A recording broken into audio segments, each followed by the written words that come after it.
안녕하세요. 깨알 역사 클래스입니다. 오늘은 오랜 세월 복수를 위해 노력했으나 결국 실패했던 집념의 한 역사 인물에 대해 알아보겠습니다.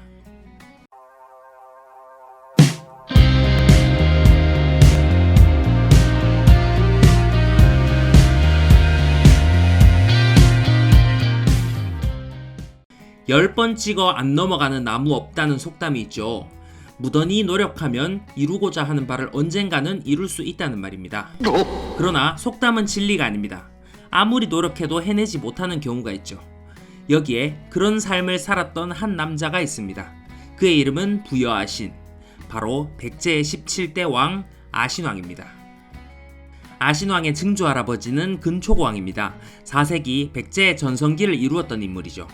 4세기의 한반도는 고구려와 백제가 치고받고 하는데 백제가 우위를 점했으며 신라는 싸움에 제대로 끼지도 못하던 때였습니다. 그리고 시간이 흘러 아신왕이 침류왕의 첫째 아들로 태어났습니다. 아신왕이 태어나던 날 신비한 빛이 사방을 비추며 밤을 밝혀주었다는 출생설화가 삼국사기에 기록되어 있습니다. 게다가 아신왕을 가리켜 총기가 있고 매사냥과 말 타는 것을 좋아했다 라고 했는데, 이를 보니 아신왕은 꽤나 능력이 출중한 인물이었던 것 같습니다.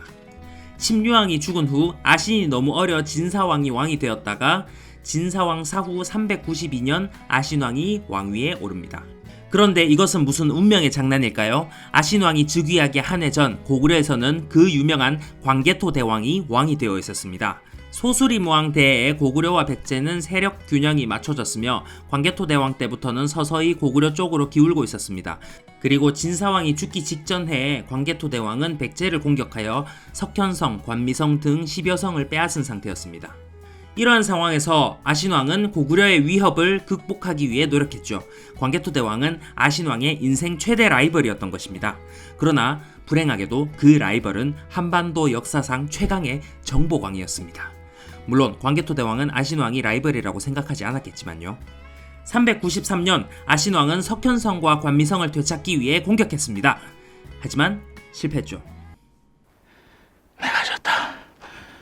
394년 수곡성 아래에서 다시 고구려군과 싸웠습니다만 결과는 내가 졌다. 395년 패수해서 다시 고구려군과 맞붙었습니다. 이번에는 또 졌어!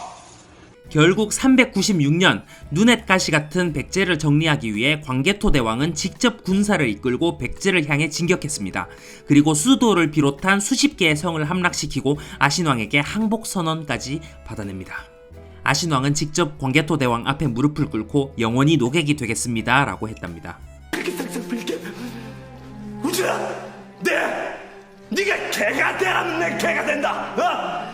노객의 노자는 종노자이니 이는 아신왕 입장에서는 평생 잊을 수 없는 굴욕이 되었을 겁니다. 아신왕은 고구려에 대한 복수의 화신이 되었습니다. 398년 백제는 다시 군사를 모아 고구려를 공격하기 위해 한산 북쪽 목책에 이르렀습니다. 그런데 그날 밤에 큰 별이 떨어져 진영에서 소리가 나자 이를 불길하게 여긴 아신왕은 공격을 중지시켰습니다. 399년 아신왕은 다시 고구려를 치기 위해 또 병력과 말을 징발했는데 백성들이 반발하여 수포로 돌아갔습니다. 백제의 백성들은 이미 지칠 대로 지쳐서 대규모로 신라나외로 도망가기도 했다고 합니다. 400년부터는 고구려가 후연과의 전쟁에 좀 더 주력하게 되었고 백제는 국가 사정이 어려워져서 두 나라 간의 전쟁은 잦아들었습니다. 하지만 아신왕의 복수심은 아직 꺼지지 않았죠. 다시는 안 질 거야! 아니요, 또 집니다. 이후 아신왕은 외국과 사신을 주고받으며 우호 관계를 유지했습니다. 그리고 고구려를 치기에 앞서 걸림돌이 될 수 있는 신라를 외국의 군사를 이용하여 공격했습니다. 가야도 이에 동참하죠. 그러나 신라가 고구려의 원군을 요청하였고 광개토 대왕이 직접 내려와 왜군을 박살냅니다. 바로 쭈빼기! 404년에도 외나라의 지원군과 함께 고구려를 침공했으나 또 집니다. 쭈빼기! 이 정도면 끈기가 아니라 집착이죠. 사람들의 꿈은 결코 끝나지 않는다. 아니요, 결국 끝났습니다. 405년 아신왕은 결국 복수를 이루지 못하고 세상을 떠납니다.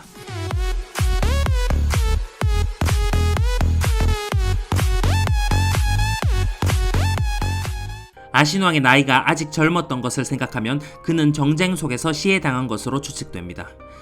아신왕은 재위기간의 대부분을 고구려와의 전쟁으로 보냈습니다. 그리고 다 졌죠. 어떻게 단 한 번을 못 이기고 다 졌습니다. 참으로 이렇게 안쓰러울 수가 있을까요? 아신왕은 고구려에게 이기기 위해 나라의 온갖 물자와 인적 자원을 전쟁에 소모시켰습니다. 그래놓고 맨날 지고 옵니다. 백성들 입장에서는 어떤 생각이 들었을까요? 실제로 수많은 백제인들이 아신왕 대에 고구려나 신라로 도망가서 귀화하곤 했습니다. 도저히 백제에서 아신왕 밑에서 살기가 힘들었던 것이죠. 아신왕은 복수라는 개인적인 감정을 위해 자신의 백성들을 고통 속에 빠뜨린 것입니다. 당대 최고의 민폐남이라고 할 수 있겠습니다. 이는 고구려의 소수림왕과 큰 차이를 보이는 대목이라고 할 수 있는데요. 고국 원왕의 맏아들이었던 소수림왕에게는 백제는 아버지의 원수입니다. 그러나 그는 아신왕처럼 바로 원수를 갚고자 하는 것이 아니라 체제를 정비하며 오랜 시간 준비하죠. 그리고 결국 조카인 광개토대왕이 제대로 참교육해줍니다. 한편 재밌는 사실이 있습니다. 아신왕은 일본에게 군사 지원을 받기 위해 일본과 상당히 우호적인 관계를 맺습니다. 근초고왕 때부터 아직기 왕인 등의 학자들이 일본으로 건너가 일본에 큰 영향을 주고 있었으며 아신왕과 일본의 우호적인 관계 또한 일본 발전에 크게 기여했습니다.